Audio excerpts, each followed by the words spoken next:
what we do at NextVR is we specialize in live. We do cinematic and recorded and theatrical content, but we also have a technology around being able to deliver live. So actually, we worked earlier this year on the US Open with Fox, and as an example to how that works is basically a camera about the size of 10 by 10 that's on a tripod or some other mount, and it's stationary. There's no operator at the camera. The position of the camera is very important.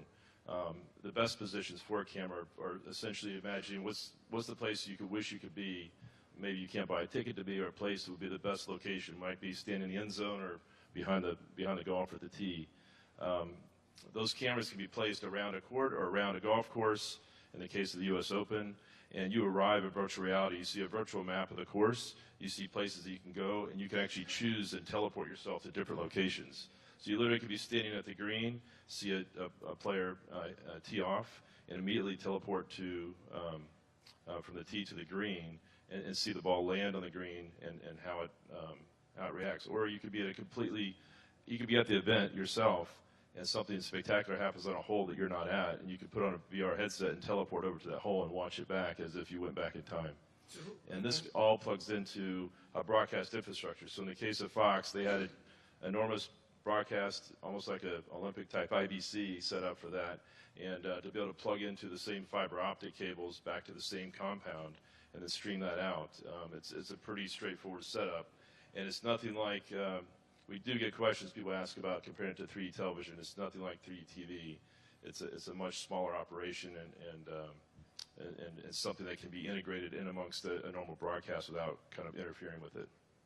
And I think the one add to that is that, in working with DJ and the team at NextVR, we were able to kind of understand their technology and understand how to move it, and that was one of the big bonuses of the US Open was that, we were repositioning, NextVR cameras within 20 minutes. So we pick one up, move it across the course, and honestly, the slowest part of it was driving around that course from that side of it. So really, it's something that can move around. Obviously, in some more stadium-type applications, it's a little easier to deal with. But even from a golf aspect, where obviously as the players move through, we want to continue with certain groups and certain players because those are the people that people want to watch and see happen.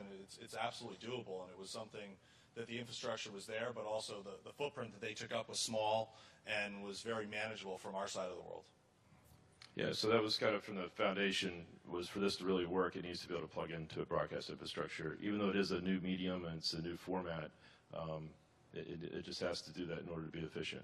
So, Zoom and Focus is done by is there a remote for the Zoom and Focus? I mean, you really have to imagine it's like you're physically standing there. So the technology gives you, it basically creates a geometric facsimile of the world around you, and the video just gets shaded into it. It's not a stitched video process or anything like that, but it's all about the feeling of presence. So unlike 3D, where you just get depth, this also gives you size and scale. So if there was a 7-foot tall basketball player standing 15 feet in front of you, you should feel that same way in VR.